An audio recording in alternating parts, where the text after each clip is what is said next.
Hi, hello, namaste. Welcome back to Needs of Children. We are discussing about 8th standard English medium social science, in that history, chapter number 7, Mauryas and Kushans. Let's come to the what are the very important learning points from this lesson.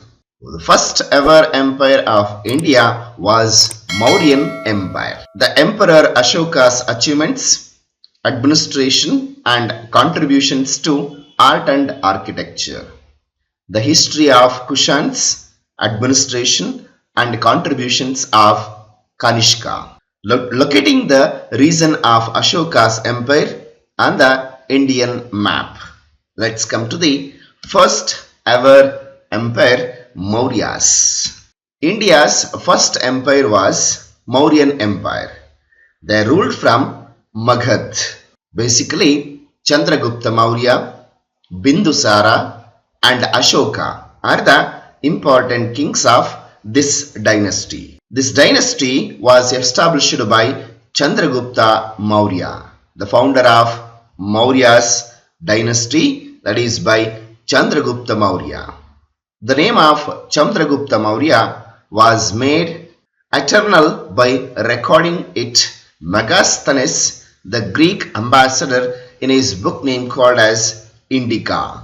So we will get to know about the founder of Maurya's dynasty through the recording which is recorded by the Megasthenes, the Greek ambassador, in his book name called as Indica. It is mentioned. To get the information about the more information about Mauryas, that is a reference source. Among that, the first one, it is considered as a though the source materials are less. The available sources provide valuable information on Mauryas. So let's come to the what are the very important sources, reference sources which is provide the information about Mauryas. Among that Megasthenes Indica. Megasthenes was in India as the ambassador of Greeks in the court of Chandragupta Maurya. He has recorded his experiences at Pataliputra, the capital of Mauryas, an empire, in his book name called as Indica. So the capital of the Mauryas was called as Pataliputra, and the famous book of Megasthenes name called as Indica. In his book, though the original book has remained untraced, later Greek writers like Arrian, Strabo, Diodorus and Pliny referred to it in their works. So because of the original book has been remained untraced, as a result of that, the later Greek writers like Arrian, Strabo, Diodorus and Pliny referred it to their works. Indica reveals, so what the very important information provide to the Mauryas history. So Indica reveals the city, administration, social and religious life of Maurya period. Even next one, the reference sources, Kautilya's Arthashastra. Arthashastra is written by the teacher and the prime minister of Chandragupta Maurya, named called as Kautilya. He is also known as Chanakya or Vishnugupta. So these are the other names of Kautilya. Arthashastra is written in Sanskrit. It outlines the basic principles on administration, foreign affairs and judicial duties that a king ought to know. Even by reading this book, one can understand the politics, economy and administration, social and other aspects of Maurya period. We will get to know the more information about Kautilya's Arthashastra. And the next one, Mudrarakshasa. This is a Sanskrit play written by Vishaka Dutta. It narrates the process of Chandra Gupta Maurya being brought into the power by Kautilya. So this is one of the very important reference source to get the information about Mauryas. And the next, Deepavamsha and Mahavamsha. These two are Sri Lankan literary works. They narrate the efforts of Ashoka to spread Buddhism in Sri Lanka. So these are the well-known reference sources to know about the information about Mauryas. Even one more, the inscriptions of Ashoka. Inscriptions are the authentic source of information on Ashoka. They tell about the boundaries of Ashoka's empire, his efforts to spread the Dhamma and details of Kalinga battle. So these are the well-known reference sources will provide the information about the Maurya's kingdom. Here is some information about the Arthashastra. In 1905, Shama Shastri discovered the manuscript of Kautilya's Arthashastra. At the original library of Mysuru, the economics discussed here is different from the economics known by the West. In the Arthashastra of Kautilya, issues like administration, duties of king and the prime minister, and other elements of the state income tax collection, interstate relations are explained. It also details about the need for intelligence department and the management of finance. Kautilya's Arthashastra is still attracting the attention of efforts even after 1,000 years of its writing because of its uniqueness. So this is the information about the Arthashastra. Let's come to the more information about Chandra Gupta Maurya, the founder of this dynasty. Chandra Gupta Maurya founded the Maurya Empire. Chandra Gupta came to power by dethroning the last king of Nanda dynasty under the guidance of his teacher Kautilya at the age of 25. By this time, the northwest of India was ruled by the representative of Alexander Seleucus, Nicator till Punjab. In 305 B.C.E, Chandragupta Maurya declared war against him, and the battle ended in an agreement. According to it, Seleucus handed over 4 territories that included today's Afghanistan and Baluchistan to Chandragupta Maurya. So moreover, he married his daughter to him. With this, the Magadha Empire established a rule over a vast northwestern part of area. So as for a Jain tradition, it is said that Chandragupta Maurya handed his reign to his son Bindusara after accepting Jainism in his last days. It is said that he later travelled to Shravanabelagula in Karnataka, along with Jain sages Bhadrabahu and others. Finally, the tradition says that he undertook Sallekana Vrata and passed away there itself. So it is one of the Sallekana Vrata usually Jains will perform, that is fasting until death. So that is the speciality of the Sallekana Vrata. So after that, the Emperor Ashoka.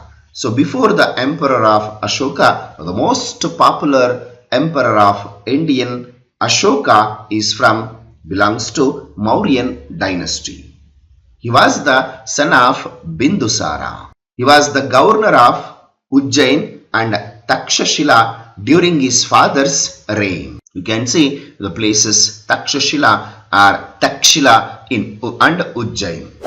He suppressed an uprising at Takshila or Takshashila. After the death of his father Bindusara, it is said that Ashoka had killed all his 99 brothers to assume the throne as per the Buddhist traditions. Probably there was an internal war among the brothers for about 4 years. It is assumed that he ascended the throne in the year 209 B.C.E. He waged a war against Kalinga 8 years later. You can see the place of Kalinga. This was the only war waged by him after becoming a king.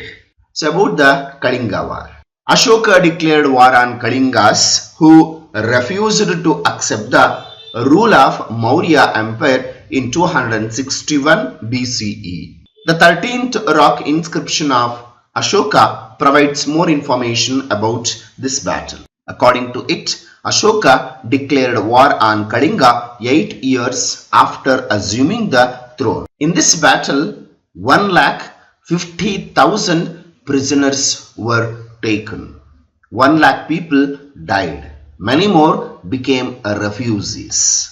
Though Kalinga was owned by Ashoka, he was disturbed by the deaths and the pain of the battle, and he decided not to wage war thereafter. He considered victory of religion is better than the victory in the battlefield.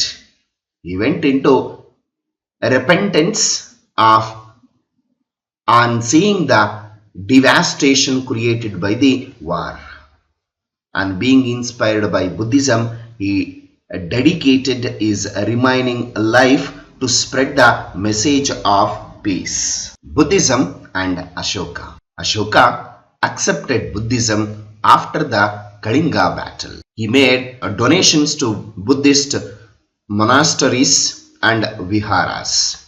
He prohibited the killing of animals and birds in his kingdom. Ashoka declared that all his citizens are his children.